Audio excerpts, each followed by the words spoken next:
De cria pra cria. De cria pra cria. De cria pra cria. Fala que é nós. De cria pra cria. De cria pra cria. De cria pra cria. De cria pra cria. Favela é o berço, Deus na linha de frente, benção e beijo no terço, palmeando aquele novinho, tô te filmando no brinco extraverso, um minuto silêncio no baile, desceu o... E aí, galera? Como é que vocês estão? Eu sou Fabrício Oliveira. E eu sou Thaís Dutra, vulgo Princesa da Favela. É ela. Estamos aqui com mais um episódio dos Favelados Pod, mais um episódio lindo, uma mesa linda, né, Fabrício? Com toda certeza. E olha só, Thaís, você já imaginou? Você tá numa sala de aula na sua escola, no colégio. Você vê uma palestra e de repente aquilo ali muda a sua vida por completo? Incrível demais, né? Pra você ver o poder da educação, como transforma vidas, né, Fafá? Exatamente. E hoje a gente tem uma história muito parecida e muito fiel a essa que eu acabei de falar pra vocês. Vamos chamar ela, Tata? Vamos. Que inclusive é a tua xará. Isso que eu ia falar agora, minha xará, Thaís. Então vamos chamar ela? Vamos? Bora, cadê o Vou megafone? pegar aqui o mega. Brota, Thaís! Peraí. Olá! Tudo bem? Oi, tudo bem, pessoal? Prazer, um prazer estar aqui com vocês. O prazer é todo Isso nosso, aí. imensamente nosso, te receber aqui pra você contar um pouquinho de você. Né? A gente já tá sabendo de algumas coisinhas, mas como é que você tá? Você tá bem? Tô bem, muito feliz de estar aqui. Uma experiência aqui subir, experiência nova e muito legal. É um prazer estar aqui com vocês. É Seja sempre um bem-vinda. prazer apresentar a favela pra vocês, assim, pra todo mundo, assim. Curtiu a subida? Muito, foi divertidíssimo. Já foi uma Ainda bem que experiência não, nova. ainda bem que não tava chovendo, né? Mas foi bom. E não vai chover não, tu vai conseguir, Não. ainda vai descer de moto de novo, não tem jeito. Vai almoçar com a gente hoje ou não? Claro. Vai almoçar com a gente Pela depois. experiência de almoçar no Morrão. Maravilhosa. Seja bem-vinda Obrigada. ao podcast, ao Vidigal. Sinta-se abraçada por todos nós. Muito Não, e hoje obrigada. eu tô com duas mulheres aqui, pelo que eu fiquei sabendo, da beleza, né? A Thaís é da beleza, da moda. Se não conhece a Thaís, você tem que conhecer a Thaís. Da beleza, da moda, artista. E a gente tá falando com duas Thaíses, né? É. Duas Thaís, digamos assim. Mas vamos lá? Exatamente. Vamos lá. Vamos entrar no nosso bate-papo? Bora. Então, você é a Thaís, como a gente acabou de falar. A gente queria saber um pouquinho de você. Quem é a Thaís? O que aconteceu? Essa palestra aí, nessa introdução que a gente contou. Como é que foi sua introdução? Como é que é a sua introdução na medicina aí? Formação, nessa né? área da... Bom, então eu sou Thaís, né? Eu sou médica de formação e tenho um doutorado na área de leucemia pediátrica, mas hoje trabalho, na verdade, na área de cosméticos, né? Pesquisa, mas na área de cosméticos que tem a ver com medicina. Então tudo começou assim, eu pequenininha, sempre meu pai me obrigava a ter uma profissão, sabe? Você tinha que ser ou ser médica, ou ser engenheira, ou ser não sei o quê, mas eu queria ser economista, porque o meu tio era economista, ele tinha um escritório lindo, não sei o quê, mas eu falava, cara, isso tem nada a ver comigo. Aí um dia, na escola, a gente teve uma palestra dos Médicos Sem Fronteira, eu não sabia nem o que era ser médico. E assim, eu fiquei encantada. Aí veio uma galera mostrar o trabalho dos Médicos Sem Fronteira, como é que eles faziam aquilo. Aí eles distribuíram uma fitinha que hoje o Médicos Sem Fronteira distribui no mundo inteiro. E é uma forma como você define de uma forma rápida a sua desnutrição em crianças, né? Eles trabalham muito com criança, com pediatria. Então, você bota aquela reguinha no bracinho do bebê, da criança, e você entende qual é o nível de desnutrição e o tratamento que você vai dar. E mostraram, né? Aquele trabalho todo deles na África, no Brasil, nas favelas. E eu fiquei, assim, encantada. E eu falei, cara, é isso que eu quero fazer. Eu sempre gostei de criança, então eu queria ser pediatra e trabalhar para os Médicos Sem Fronteira. Então, mas a gente tava falando de que época, assim? Quantos anos, assim, você tinha? Eu Foi em tinha qual período da escola? uns 9, 10 anos. 9, então 10 foi bem anos. cedo, né, Pequena. E não mudei. E fiquei desde então, assim, minha meta era ser médica para entrar para os Médicos Sem Fronteira. Aí acabei que eu não consegui, Foi né? uma inspiração, Mas tudo bem. Aí me formei aqui no Brasil e tal. E aí, assim, aí eu queria ir pra Amazônia. Então, já que eu não ia ser pro Médicos Sem Fronteira, eu falei, eu vou me formar, porque no final os meninos, né, eles são chamados de novo. Todo mundo que faz faculdade pública é puxado de novo pelo exército pra você servir, né? Sim. Porque você não fez serviço militar com 18. E só que as meninas não. Olha aí, diversidade, tem que melhorar isso. As meninas não são obrigatoriamente chamadas, mas também não eram muito selecionadas. Aí eu me inscrevi, chamaram os meninos, o pessoal chateado de ir, porque aí você atrasa um pouco a residência, não sei o quê. E não pegaram as mulheres. E aí eu fiquei arrasada, não fui pra Amazônia. E acabei indo fazer doutorado, entrou em outras coisas. E aí acabei indo pra pesquisa clínica, mas acabei encontrando outro propósito que a gente vai falar nas próximas perguntas, acho, né? E o doutorado foi em medicina? Foi, leucemia pediátrica. Eu trabalhava com câncer, né? Câncer em crianças, que não tem muito a ver com a dermatologia, sim, mas era em criança. Eu sempre quis pediatria. Desde que eu entrei, segundo período você já começa a fazer estágio, né? Então eu já estava no hospital pediátrico, eu trabalhava com os doutores da alegria na época. Eu fiz o FRJ aqui no Rio, né? Então a gente tinha todo tinha projetos que o pessoal que era mais novo conseguia entrar. Porque assim, no segundo período você não faz nada, né? A gente acha que a gente vai entrar diagnosticando, mas no segundo período você tem mais medo do que do resto da equipe médica. Então a gente conseguia entrar nessas coisas. Entrava com os doutores da alegria, aí tinha projetos assim de você distribuir balas no dia de São Cosme e Damião, ou você, sei lá, dia das crianças. A gente fazia essas coisas dentro do hospital pediátrico lá do Fundão. Incrível. Mas a Thaís, criancinha, eu queria voltar só um pouquinho. Tinha um lance lá da economia, né, que você falou. Sim. Porque seu tio era economista. Mas como é que foi essa brisa? Tinha que ter uma profissão, certo? Seu pai falou, tem que ter uma profissão. Tinha que ter uma profissão. Aí você tinha, então, como espelho de seu tio, né, que era economista, um monte de livro que eu vi ali, que você, biblioteca e tal. E depois dessa palestra, esqueceu total a economia. Total. Eu falei, eu não sabia nem o que era. Eu só achava legal porque ele tinha um escritório muito maneiro. Um dia eu fui no escritório com ele, era no centro do Rio. Depois que eu fui entender. Eu lembro que quando a gente desceu do escritório, era o edifício garagem. A gente pegou o carro dele maneiro. Meu pai não tinha carro, ele tinha carro. A gente entrou no carro e descia. Eu falei, cara, que legal, eu quero ser isso. Só que o que o economista faz? Eu não sei. Aí, quando mais pra frente eu perguntei pro meu pai, o que economista faz? Ele não sabia nem... Ele falava, ele trabalha com dinheiro, decide se o dinheiro tá alto ou baixo. Eu falava, cara, que coisa esquisita. Como assim? Você vai lá, que eu faço subir, descer... Não consegui entender. Aí veio a palestra, eu falei, cara, isso aqui eu entendi, eu me identifiquei, é isso aqui que eu quero. E eu acho que eu sempre tive, assim, muito essa personalidade de... humana, assim, sabe? De trabalhar mais perto de gente. Economia não tem nada a ver com isso, né? Finanças tem nada a ver comigo, na verdade.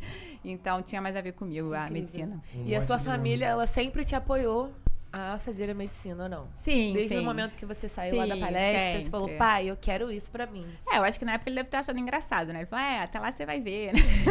Ele botou fé, né? Ele deve ter pensado, vamos ver como é que você vai na escola. Mas assim, sempre fui boa aluna, era natural. E aí sim, na verdade, não só me apoiou, como me obrigava, né? Se você não passar na pública, você vai trabalhar depois, aí não vou pagar cursinho pra você, não. Mas e como é que foi esse processo também de estudar para entrar numa faculdade pública, que a gente sabe que no Brasil, no Rio de Janeiro, é um pouco mais difícil, um pouco mais complicado ter esse acesso de entrar numa federal, né? Uma das melhores universidades do país, ainda mais pra medicina ali. Como é que foi esse processo árduo ali na tua juventude? Então assim, primeiro de tudo, acho que eu sou uma privilegiada, né? Eu não tenho que dizer, assim, agradeço muito. Eu tenho essa sorte de ter nascido numa família que conseguiu me dar condições de pagar uma escola boa, né? Então, venho de escola particular, mas, assim, sempre fui boa aluna e meu pai cobrava muito, assim, ai da gente de tirar abaixo de 8. Então, assim, sempre tive nota boa e tal, e eu já tinha essa coisa de querer ser médica. O vestibular era muito difícil mesmo, né? Então, assim, o terceiro ano foi praticamente sem vida, né? Era cursinho aí tinha um cursinho integrado na escola. Então, era escola de manhã, cursinho de tarde.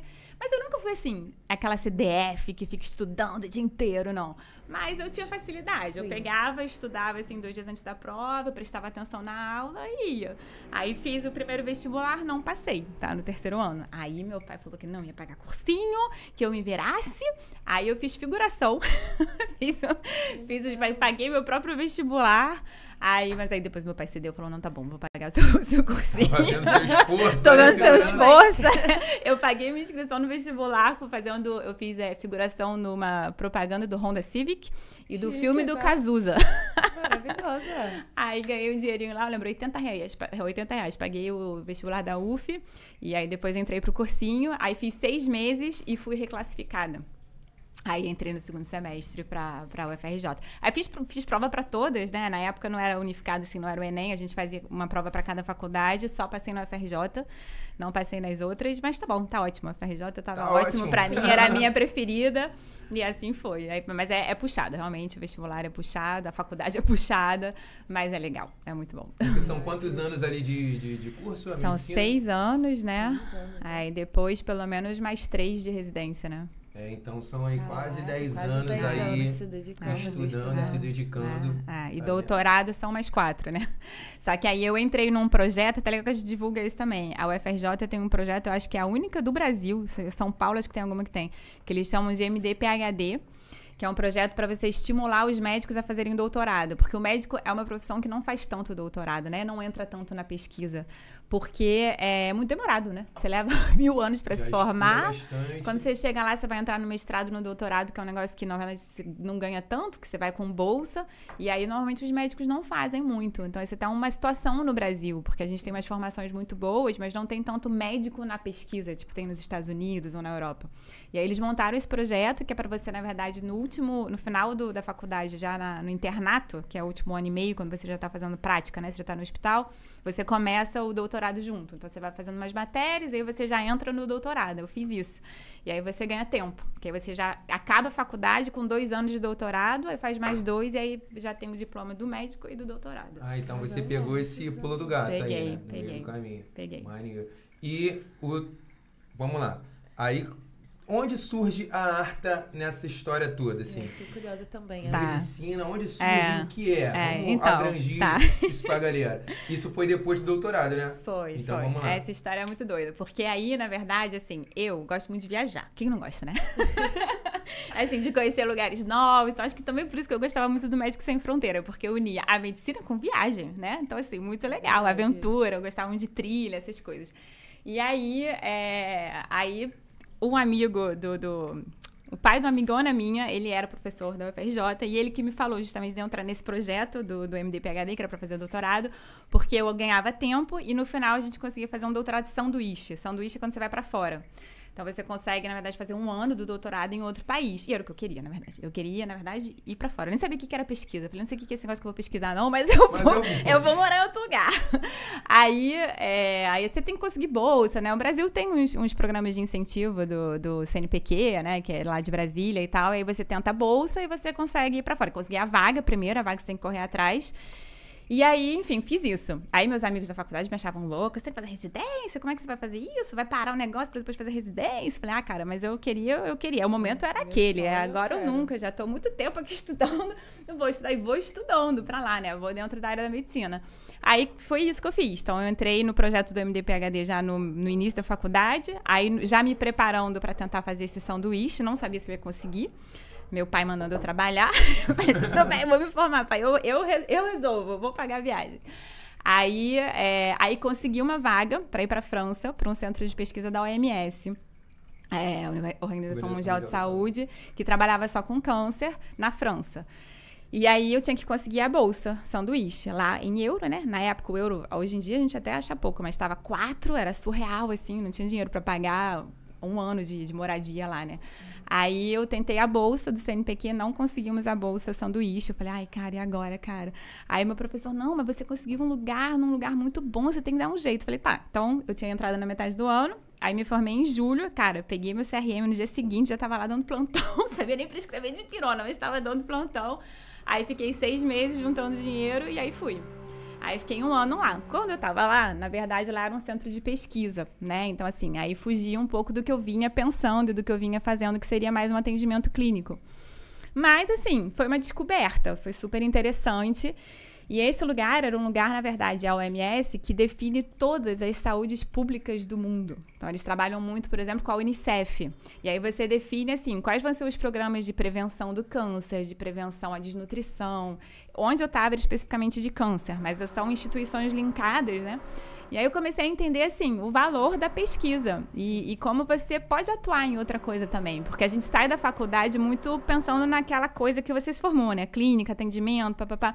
Mas, na verdade, existe um mundo de coisas que o médico pode fazer. E acho que qualquer profissão, né? A gente acha que uma profissão só faz aquilo, mas hoje em dia a gente entende que é tudo misturado, né? Muito integrado, são equipes multidisciplinares.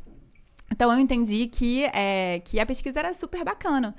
E aí eu fiquei 1 ano lá, fazendo doutorado, trabalhando. E assim, foi uma experiência muito legal, porque eu estava na França, mas era um centro de pesquisa internacional. Então tinha pesquisador do mundo inteiro. Muita gente da América do Sul, que eu nunca, assim, imaginaria, mas assim, gente da Colômbia, do Peru, da Guatemala, uns países, Suriname, tinha gente lá.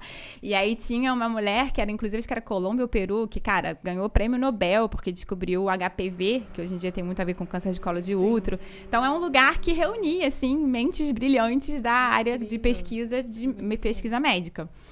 E aí, quando eu tava para voltar de lá, na verdade, eu conheci um pessoal lá pelo trabalho que eles trabalhavam com pesquisa clínica e eles tinham uma empresa multinacional, tinha filial em alguns lugares e eles queriam abrir no Brasil. E eles, na verdade, não sabiam como fazer, né? Eles precisavam de alguém para tocar o projeto, alguém que conhecesse o país. E aí vieram falar comigo, assim. Eu achei uma viagem total. Falei, quê? O que você tá falando? Não, peraí, eu vou acabar minha formação. Eu tenho todo um projeto aqui, cara. Eu vou pro Médicos Sem Fronteira, vou trabalhar na África. E aí, enfim, mas eu tinha ficado um ano lá. Na hora que eu voltei, a residência é super difícil, pior que o vestibular, né? E aí eu falei, cara, eu vou testar. Vou ficar um aninho aqui. Eu testo. Vou ver se vai dar certo, se não der, eu volto pra medicina, tudo bem. Aí entrei nesse projeto da gente abrir essa filial no Brasil e acabei ficando. E aí fiquei 10 anos gerenciando, primeiro quebrando a cabeça, né, entendendo o que era pesquisa clínica, como é que a gente montava isso, como é que a gente fazia isso no Brasil, qual era, assim, as regras no Brasil são talvez mais severas até do que o que a gente tem na Europa para a área de cosméticos. Então, assim, fui aprendendo, né? E aí, na verdade, eu deixei de ser só uma clínica, de ser médica e virei muito mais gestora, né? Comecei a trabalhar muito com mais... Então, tudo mudou na França. A França foi que... E tu já sabia falar alguma coisa de francês? Parler francês? Não. Eu já falava. Aprendeu rápido. Eu já falava. Já falava francês? Porque essa história do Médicos Sem Fronteira, de novo, sou muito privilegiada, porque... o meu pai fez doutorado na Bélgica. Então, quando eu tinha 7 anos, a gente foi morar lá com a família toda. Então, eu morei... eu morei 4 anos lá, já falava francês. E aí, por isso que foi mais fácil. Já tava lá, ambientizada.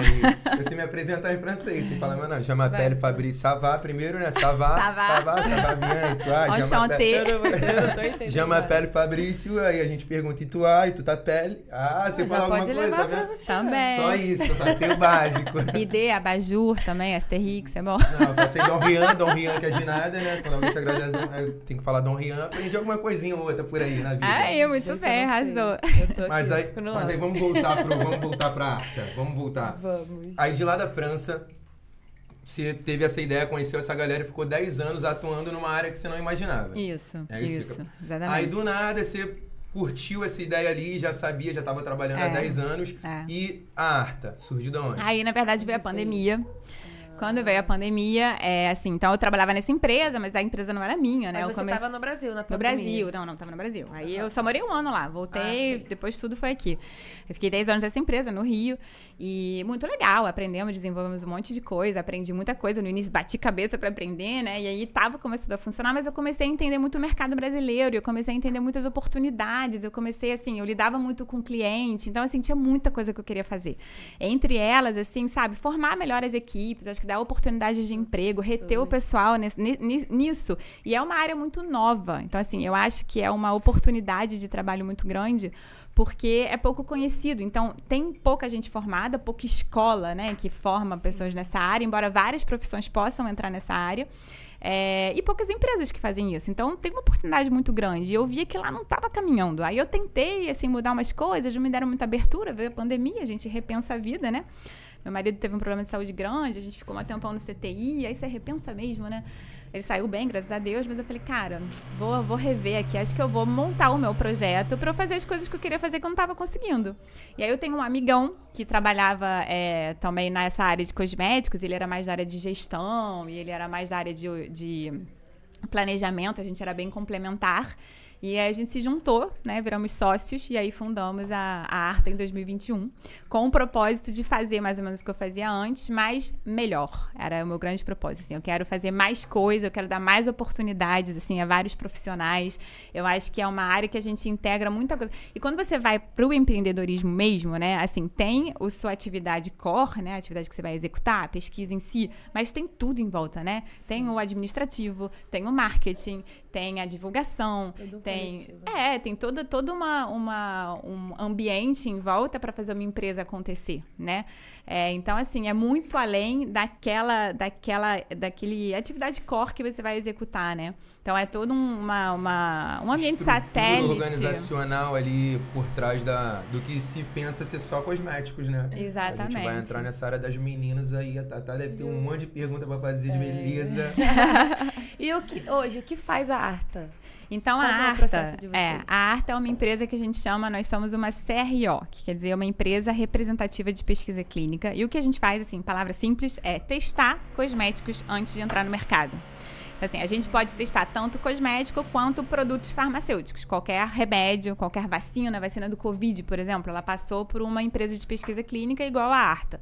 Só que nós, na Arta, hoje, somos especializados em cosméticos. Então, a gente só testa cosméticos, né? Produtos de beleza. Mas as empresas que procuram vocês para testar, por exemplo, uma empresa vai abrir uma linha nova. Isso. Elas procuram vocês para testar ou vocês já estão dentro desse circuito ali e tem os seus... A gente conhece, né? Acaba que é um mundo pequeno, então a gente conhece as empresas. Hoje a gente trabalha para grandes nomes, né? Então a gente trabalha aí para L'Oréal, para Johnson, para Natura, para Boticário, para Pierre Fabre. Então são os grandes nomes dos cosméticos. Mas todas as empresas de cosméticos, elas precisam testar o produto antes dele ir para o mercado.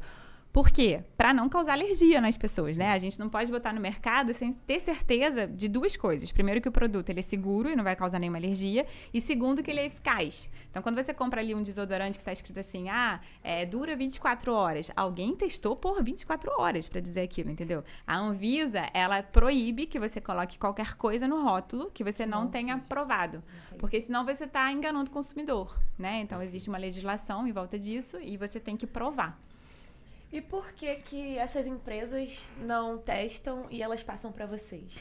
Então, assim, essa é uma pergunta muito comum e é importante, né, a gente responder. Mas, primeiro, dois motivos. Primeiro que, assim, formular, né, você criar um produto e você vender já é um trabalho enorme, tá? Sim. Então, a grande meta dessas indústrias grandes, né, é inventar um produto novo, um cheiro novo, alguma coisa nova e depois vender, né? Então, assim, é um marketing muito grande. Você vendeu o seu shampoo, você vendeu o seu creme. Então, isso já ocupa muito tempo deles. Então, eles não são especializados na pesquisa clínica, que é uma parte muito complexa. São muitas etapas que a gente tem que fazer para gerar um estudo. Então, esse é o primeiro ponto. E o segundo ponto é porque existe uma legislação que não deixa eles dizerem, eles mesmos, que o produto que eles fizeram é bom, né? Você não pode você fazer e você dizer, meu produto é muito bom, eu testei. Ali, você querendo ser autofavorecido. Isso. Então, você tem que ter... É como se a gente fosse, assim, um selo de qualidade, né? Como se a gente desse o selo de, não, eles fizeram o que eles estão dizendo que tá certo. Então, a gente não tem compromisso com resultado positivo, né? O nosso estudo, ele pode dar um resultado bom ou ruim. Ou neutro. Então, a gente entra, na verdade, tanto assim, no teste final, na fase final do produto, quanto às vezes no desenvolvimento. Às vezes eles têm assim, 3 fórmulas que estão ganhando ali, vamos ver qual que vai ganhar para realmente depois seguir para desenvolvimento. Aí eles mandam pra gente as 3, pra gente ver qual que vai ser melhor. Será que estão todas iguais? Será que melhora? E volta, reformula. Então, a gente entra muito no desenvolvimento. Por isso que a gente é P&D, né? A gente participa da parte de pesquisa e desenvolvimento dos produtos. Não, a galera que, né, tem essa curiosidade, assim, que é fofoqueira, né? Deve adorar trabalhar aí, ficar sabendo de tudo antes, né? Vai sair uma linha aí, menina, que eu vou te falar. É, isso. A galera deve ficar... Agora, uma dúvida minha, assim, que eu tava tendo.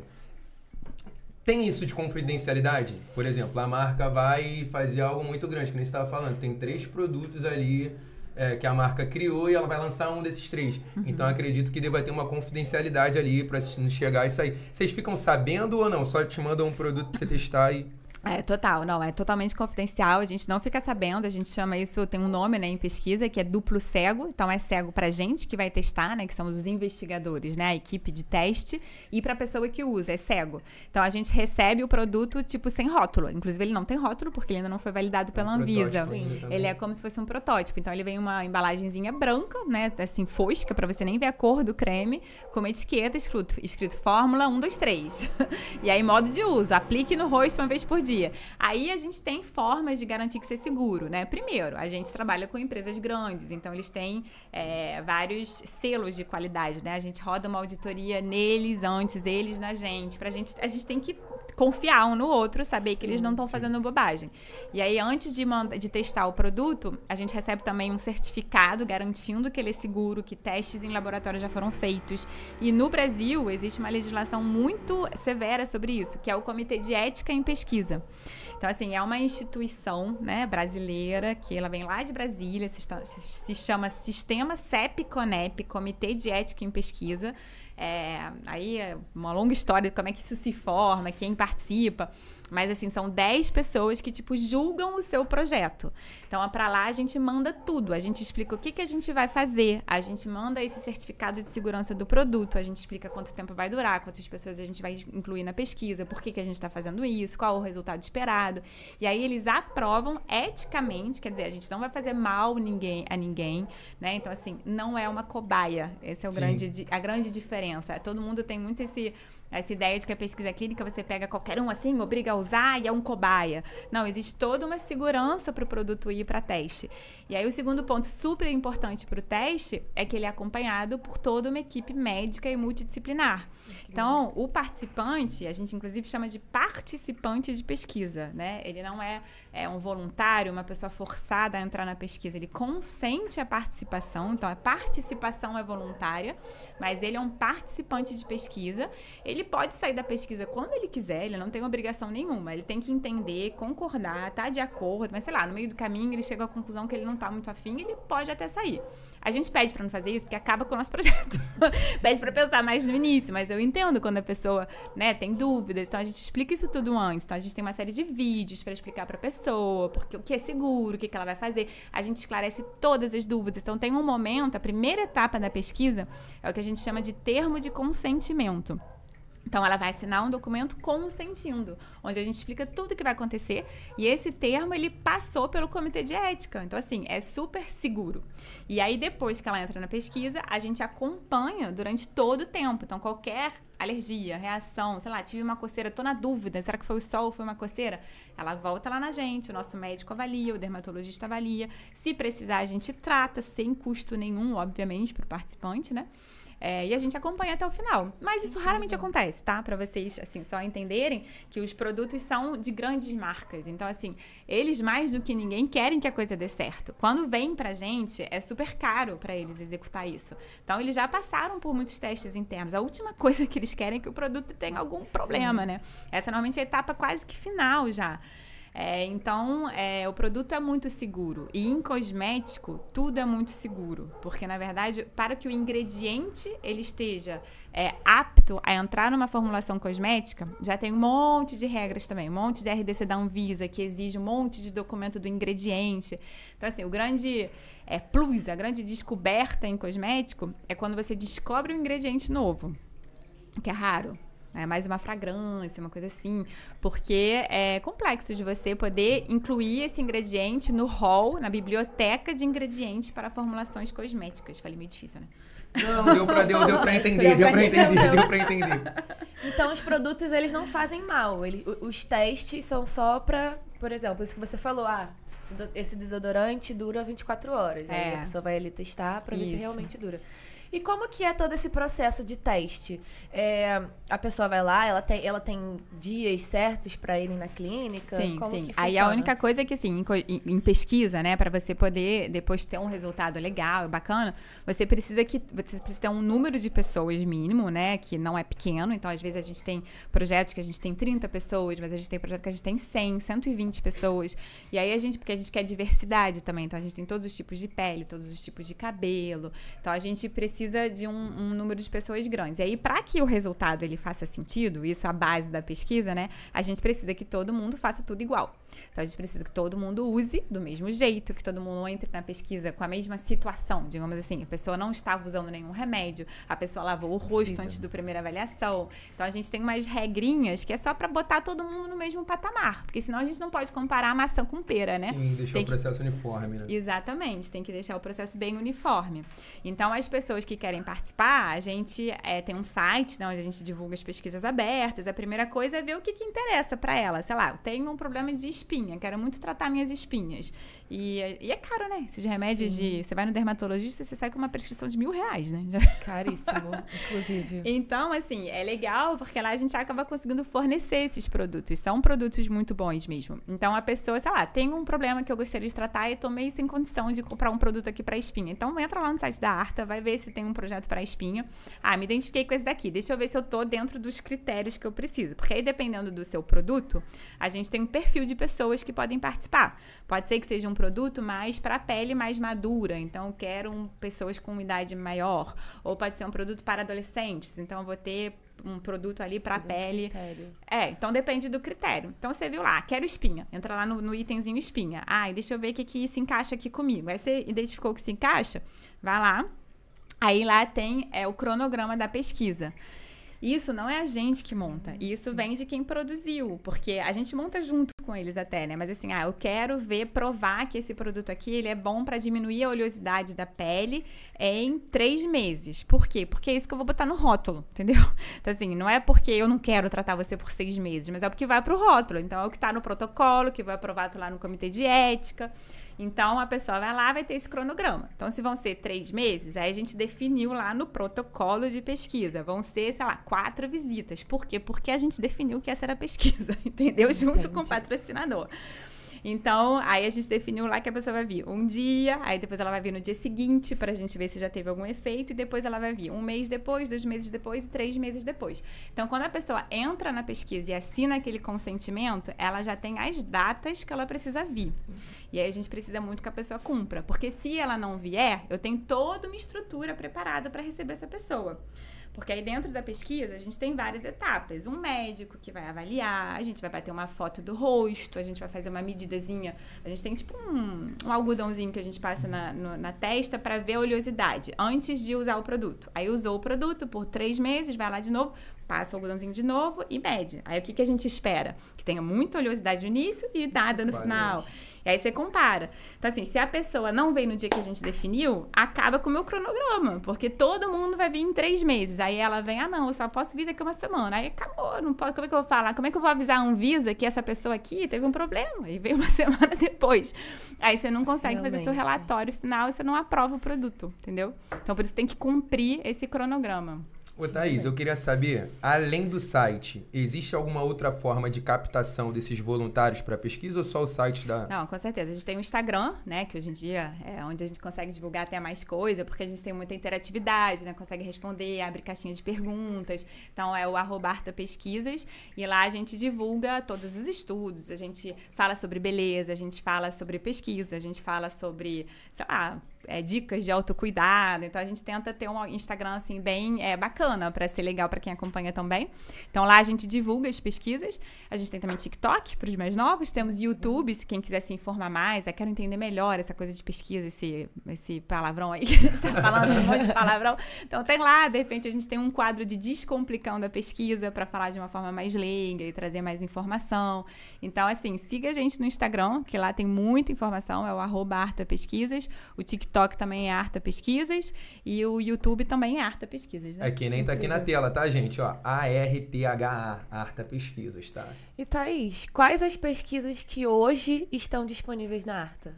A gente tem algumas, tá? Mas a gente tem algumas a gente chama de anti-aging, anti-idade. Então, são produtos para diminuir ruga, melhorar a textura da pele. A partir dos 40 anos, assim, você quer dar aquele up, né? Começar a tratar antes de você ter aquela ruga muito profunda, antes da sua pele ficar muito manchada. Incrível. Então, a gente tem esse. A gente tem um projeto para melasma. Melasma é aquela mancha que aparece... Sol, né? Muito depois da gravidez. Essa nem é de sol, ela tem muito a ver com hormônio. Sim. A gente tem algumas de sol também, então, que são as melanoses. Então, é o que a gente chama de clareamento, né? Quer dizer, nem se usa a palavra mais clareamento, mas é pra gente diminuir a mancha, a hiperpigmentação. A gente tem de espinhas, muitas. Espinha tem muito, porque o Rio de Janeiro, ele é um lugar muito úmido, né? Muito quente, muito úmido. Então, a gente, hoje em dia, é referência dos estudos de produtos para acne. Então, se vocês forem na farmácia, tem vários produtos que se vendem ali de grandes marcas que passaram por nós. E o Rio é muito um local de teste para acne, porque a gente tem muita pele oleosa, muita. Normalmente, a grande queixa, né, da galera é, cara, meu rosto fica brilhando no verão, né? A gente fala que dá para fritar um ovo na testa. Toda brilhosa. Então, brilha muito, porque fica muito oleoso. Então, a gente tem muito produto para isso e a gente tem até estudos para criança. A gente tem um projeto de dermatite atópica. Aí, isso também é bem legal, porque a gente consegue ajudar não só beleza, né? Não que só a beleza não seja importante, é super importante. A gente ter autocuidado, a gente pensar num skincare, né? Eu lembro que Acho que essa coisa de skincare é meio uma modinha que surgiu nos últimos anos aí, né? Todo mundo, você vê as blogueiras do Instagram, tudo skincare, né? Elas falam se maquiando, né? Todo mundo se maqueia. Passa aquela vassourinha no rosto. Vassourinha. Não, é como se fosse natural você falar passando base, como é que é o nome né? desse negócio aí? Eu sou essa pessoa que aparece aqui no Instagram. Bom dia, gente. Bom dia. Pois é. Daí é a rainha da beleza. Não, mas é bom. Mas antigamente não se falava tanto, né? Skincare. Ficar lavando o rosto. Até eu, assim, confesso que eu não tinha muito uma rotina, assim. Eu não tenho uma rotina grande.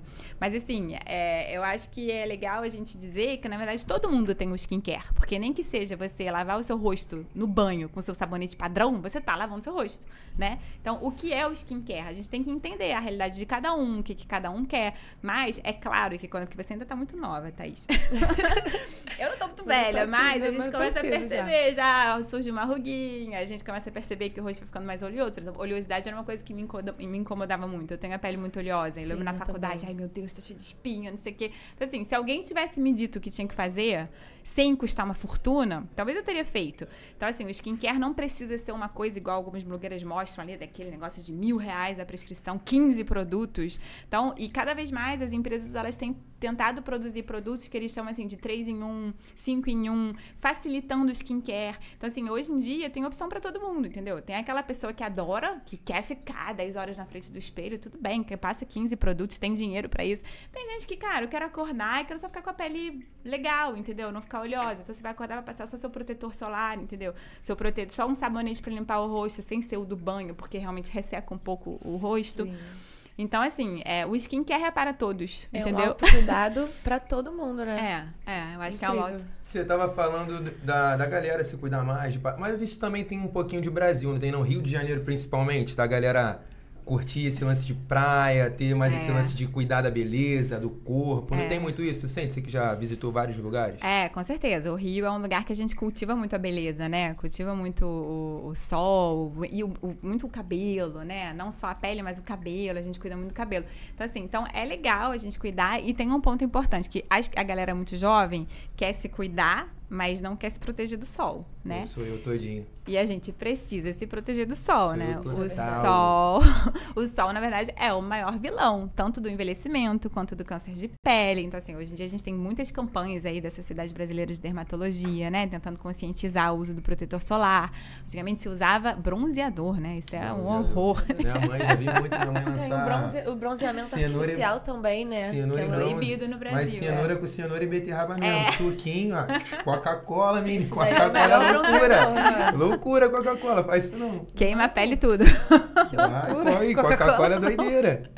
Oh, meu Deus. Então, assim, o protetor solar e esse cuidado, ele é importante. Mesmo o mínimo que seja, né? Que é, sei lá, lavar o rosto e você passar um protetor quando você vai pro sol, né? Então, a gente no Rio que se expõe ao sol o tempo inteiro. Exato. Pior que eu pego onda, cara, e eu não passo zero protetor solar. Você tá vermelhinho. Então, tá mesmo. Que sol foi esse, Fabrício? Que você pegou uma chuva dessa no Rio, você, assim, bronzeado. Mas, então, o autocuidado, ele é acessível. As pessoas só precisam entender que é acessível, né? Exato. Ele é acessível, você pode fazer um autocuidado com poucos produtos, não precisam ser 15 mil produtos. A gente pode ter um autocuidado tanto com a pele, quanto com o cabelo, quanto com as unhas.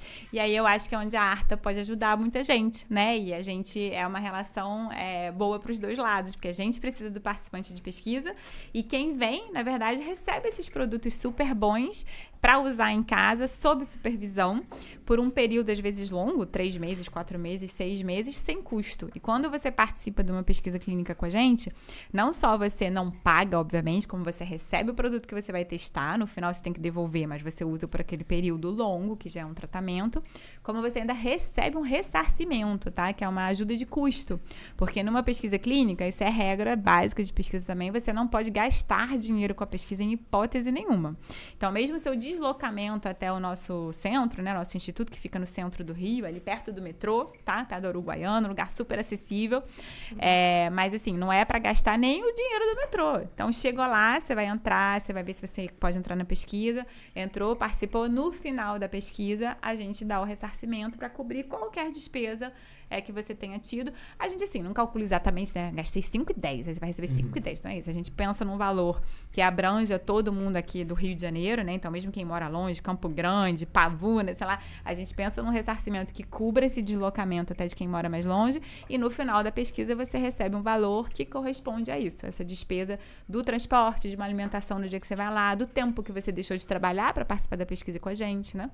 Então, não tem custo. E agora, o cuidado com a beleza, geralmente, né, a gente precisa desmistificar isso, né? Eu sou um cara muito relaxado aqui com a minha beleza, mas geralmente é mais mulher que se cuida. Mas hoje em dia os homens também estão se cuidando um pouquinho mais. Dentro dessa pesquisa, engloba isso homem, mulher também, tem muita coisa pra homem também. Fala pra galera masculina, inclusive pra mim que tô precisando cuidar um pouquinho da pele. Super. Passar um protetor. Cada vez mais a gente tem tido produtos pra homem, né? Hoje tem shampoo para cabelos grisalhos, a gente tem linhas masculinas, né? A Boticário lançou uma linha só de homens.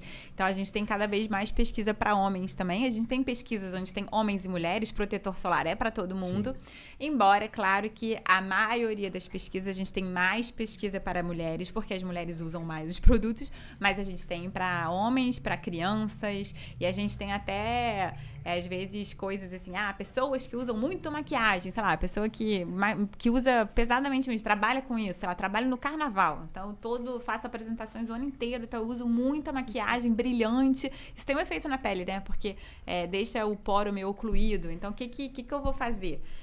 Então a gente tem até pesquisa assim para esse tipo de público diferente assim também. Então temos de tudo. Não tem por que não tratar e não se cuidar.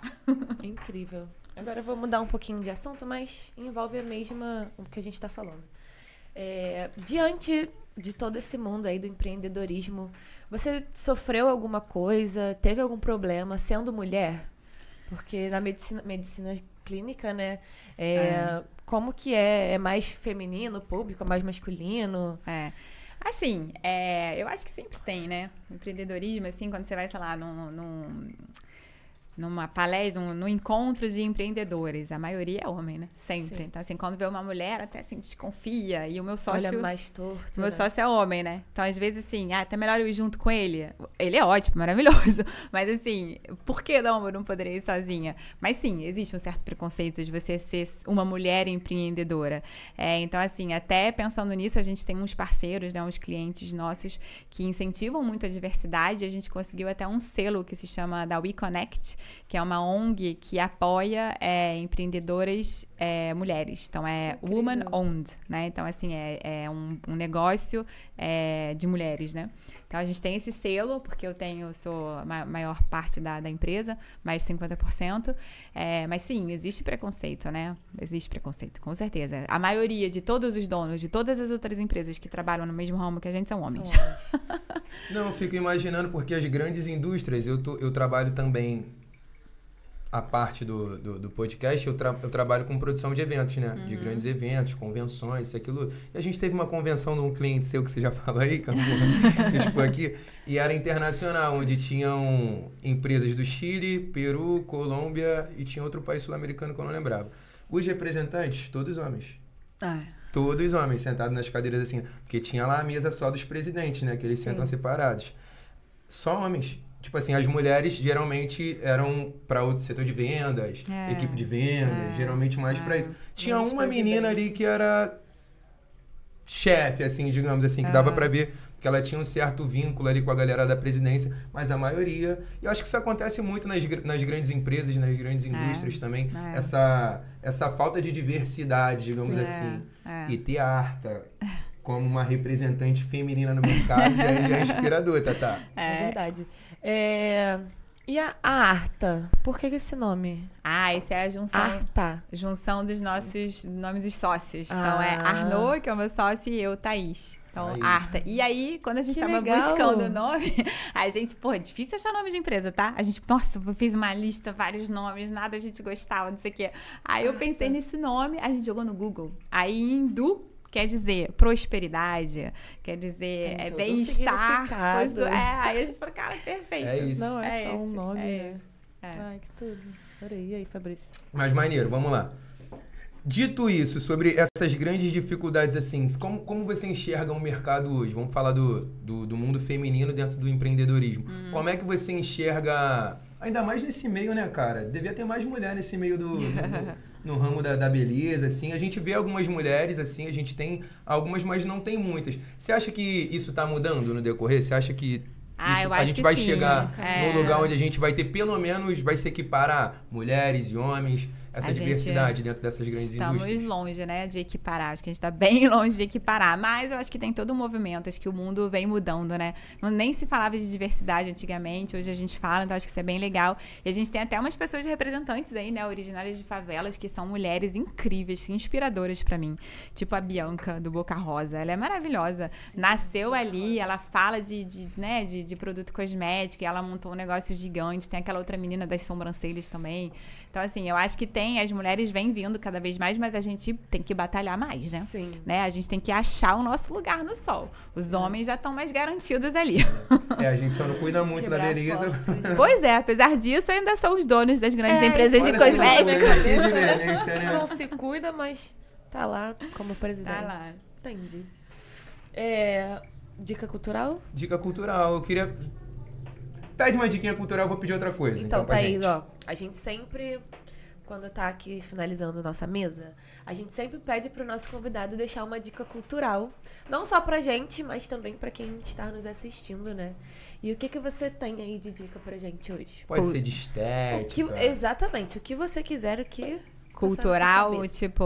Um filme, um documentário, alguma coisa, uma... palestra, de repente. A gente teve a Rio 2C aí, de repente alguma coisa que envolva esse mercado aí. O que você deixa de dica pra gente saber mais sobre esse mundo das pesquisas aí? Eu acho que eu tenho 2 dicas, então. Tem uma que eu acho bem bacana, assim, aqui no Rio, que é um lugar pouco conhecido e que é legal da gente ir pensando em pesquisa, que é o Museu da Vida da Fiocruz. Não sei se vocês já foram. Não, conheci. Mas ele é super legal. É um museu aberto, eu não sei qual é o horário, mas é aberto ao público. É muito legal pra criança, super interativa. Mostra os núcleos, mostra as vacinas, as células, as descobertas dos produtos. Um negócio brasileiro. A Fiocruz é conhecida internacionalmente como uma referência no mundo para desenvolvimento de vacinas, né? E é um museu pouco conhecido, porque é lá na Fiocruz, no Castelinho, né? E o Castelinho vale a visita também. Que é lindo, inclusive, o Castelinho ali na Avenida Brasil. Pô, um castelo, já foi até a gravação de novela ali já. É lindo, na Avenida Brasil. É muito legal, Fiocruz. E outra dica que eu acho, assim, então, falando de empreendedorismo, cara, eu acho muito legal vocês seguirem a Natália Arcuri do Me Poupe. A Natália Arcuri ali do Me Poupe, ela dá dicas de economia, né? Dicas de economia, de empreendedorismo.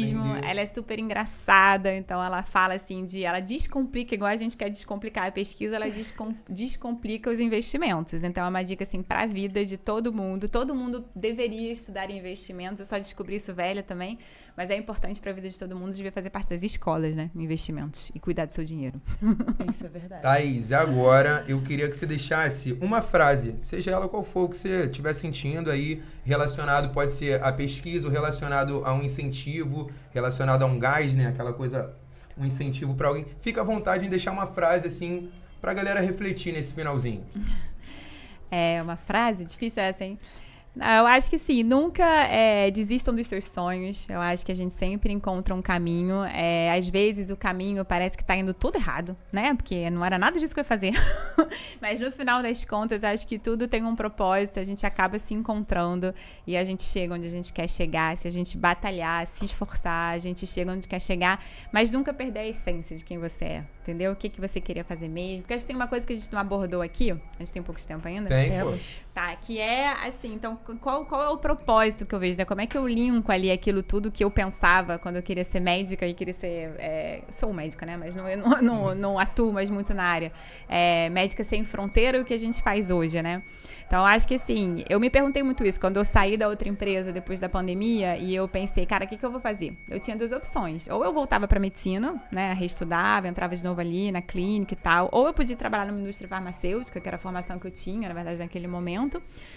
Ou será que eu montava um negócio, né? Eu virava empreendedora. Eu falei, caraca, olha, foi difícil, tá? Acho que eu nem tinha essa clareza, assim. Hoje você fala assim, parece fácil, né? 3 perguntas.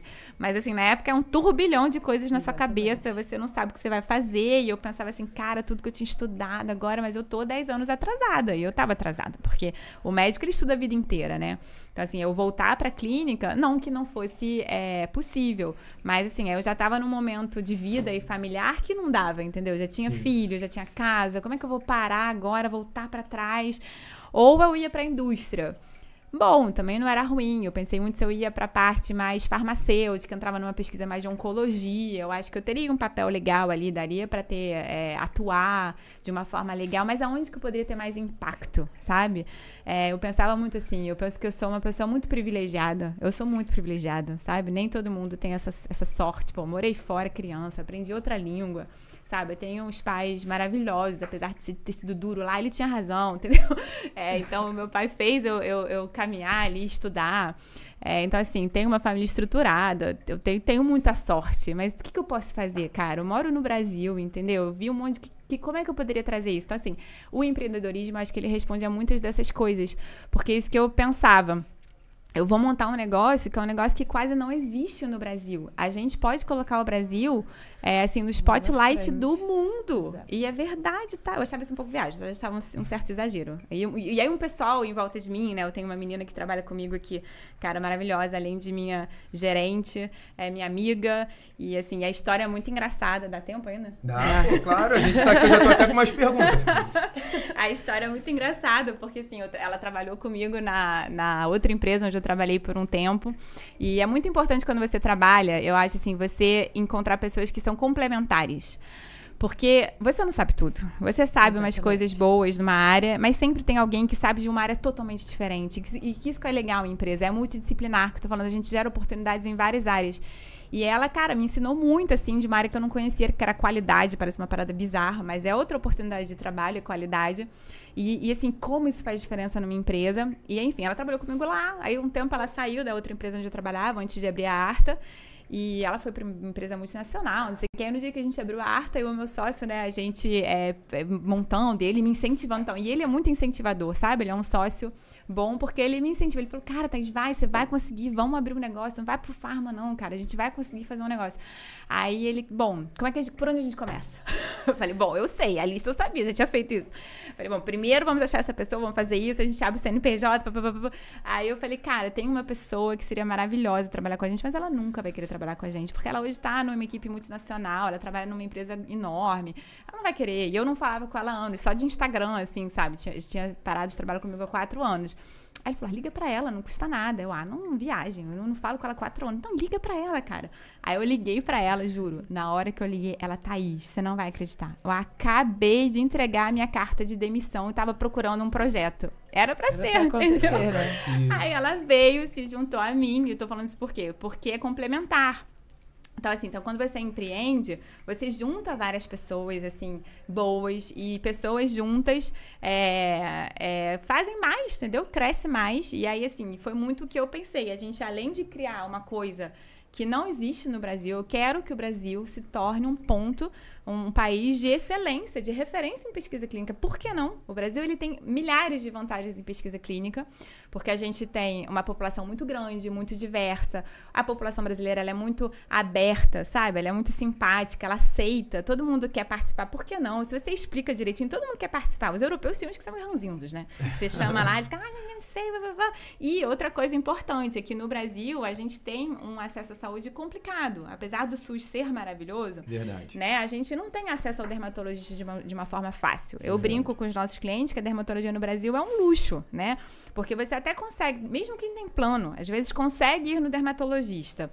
Mas depois de um tempo, e aí você chega lá tem uma prescrição de R$1.000. O que você faz com aquela prescrição, cara? Exatamente. Então, assim, o acesso ao dermatologista é difícil e o acesso ao produto é difícil. Então, a gente possibilita que as pessoas consigam tratar. Então, assim, a gente faz essas coisas de beleza, mas a gente trata doenças também. Dermatite atópica, psoríase, a gente trata melasma, coisas que influenciam muito no bem-estar das pessoas e no autocuidado, né? Por exemplo, dermatite atópica parece uma doença, assim, meio boba, mas ela é uma doença que tem muito efeito na qualidade de vida de crianças, bebês, muitas vezes tem, e as pessoas ficam perdidas. Se for tentar um atendimento no SUS para tratar dermatite atópica, já é difícil, mas digamos que você consiga. fatiga. Aí o tratamento, ele, na verdade, ele passa muito por prevenção. Então, o ideal é que a gente não fique usando remédios. É prevenir. E você previne com o quê? Com dermocosméticos, com hidratantes de alta qualidade. Não é qualquer hidratante. Então, são hidratantes caros. E aí, a Arta tem vários estudos de dermatite atópica que a gente tem ali, sei lá, 6 meses de tratamento. Então, e aí, normalmente, quando sai esse tipo de projeto, a gente ainda dá mais um pote para a pessoa levar para casa. Então, fica 1 ano de tratamento já recebido ali pela Arta. Então, assim, pensando nesse propósito, eu falei, cara, nesse empreendedorismo, acho que talvez vai ter mais impacto. Primeiro, eu consigo ajudar nesse quesito, talvez, assim, divulgar mais a pesquisa clínica, a gente talvez fornecer um atendimento, quem sabe no futuro a gente ter um ambulatório ali social, sabe? E a gente consegue também formar gente, né? A gente consegue dar oportunidades profissionais. Então, a gente consegue oferecer cursos, treinar pessoas que talvez não tivessem oportunidades. Eu tenho visto muito a graduação de biomedicina, que o pessoal vai muito só para estética e não sabe muito o que fazer. Mas, assim, a biomedicina dentro da pesquisa clínica é uma super oportunidade. E o pessoal não conhece, porque na graduação não se fala muito sobre isso. Então, assim, eu acho que foi por isso que eu acabei escolhendo. Eu falei, cara, é difícil, tá? Ser empreendedor, tá? A gente fica noite sem dormir, é cansativo. Com um bebê de 9 meses é pior ainda. 9 meses. E um que vai fazer 10, né? E um que vai fazer 10, pois é.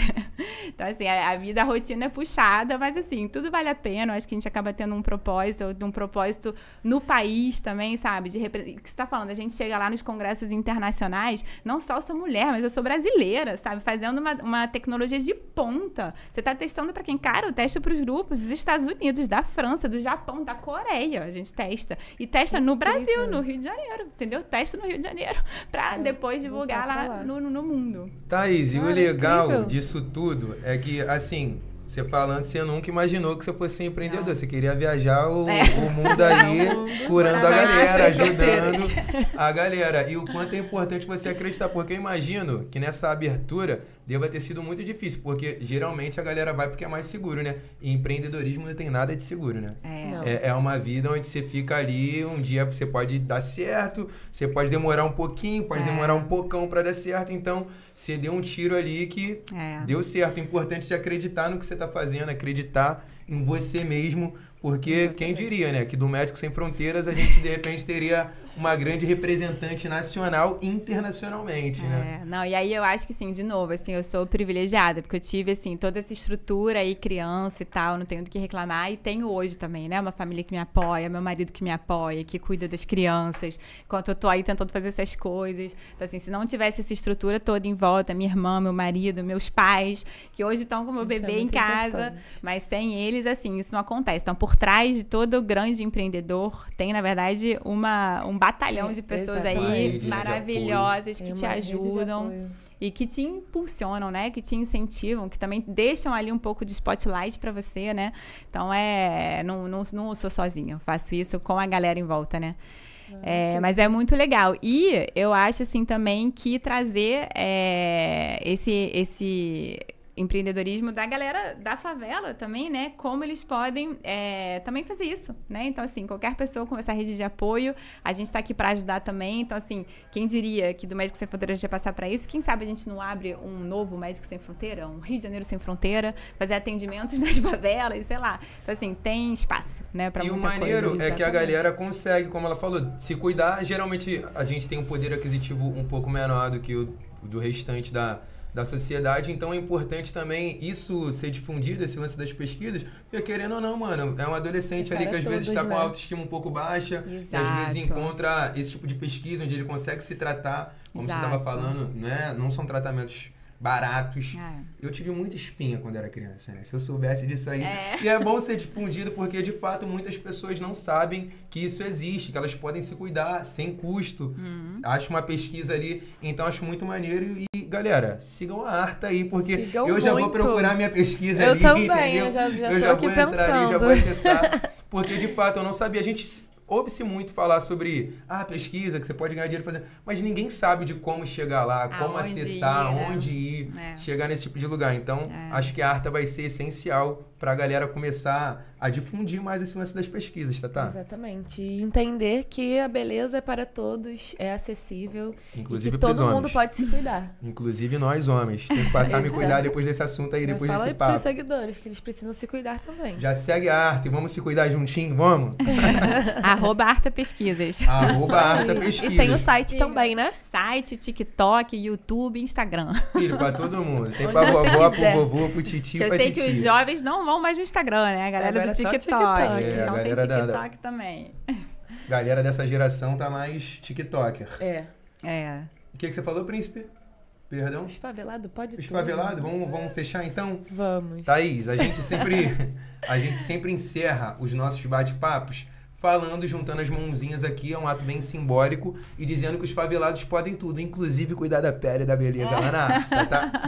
Então a gente vai juntar as mãozinhas aqui Mas e no antes, 3... eu gostaria de agradecer por essa mesa incrível. Gostaria de agradecer por você estar aqui hoje.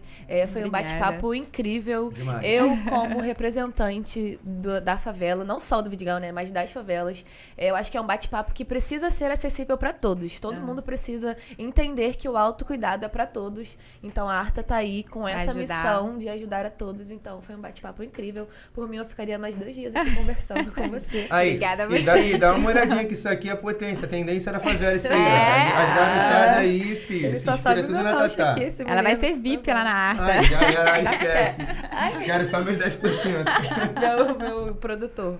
Mas vamos lá, então. Vamos Agora juntar sim. as mãozinhas agora. Obrigado também. Faço as Obrigada a palavras da vocês. Tatá. Acho que é um assunto muito interessante, assim, pra gente conseguir entender e compreender, porque é algo novo pra mim. A gente não sabia que isso era tão acessível assim. A gente não sabia que podia fazer um tratamento, de repente, a médio e longo prazo, Sim. por conta de pesquisas. Então, E agradeço todo mundo demais. participa dos produtos que vão entrar no mercado, né? Acho que assim, é legal o pessoal entender que você que foi lá, testou, você que veio daqui, saiu do Vidigal, foi lá, testou, você participou daquele produto que tá na Exatamente. farmácia agora. Aí né? você vê na farmácia e fala, eu testei. Eu ajudei, Eu eu respondi o já sei testei, que é bom, tá? tá? Eu já Eu fui sei a que é bom. primeira. É isso. Muito bom.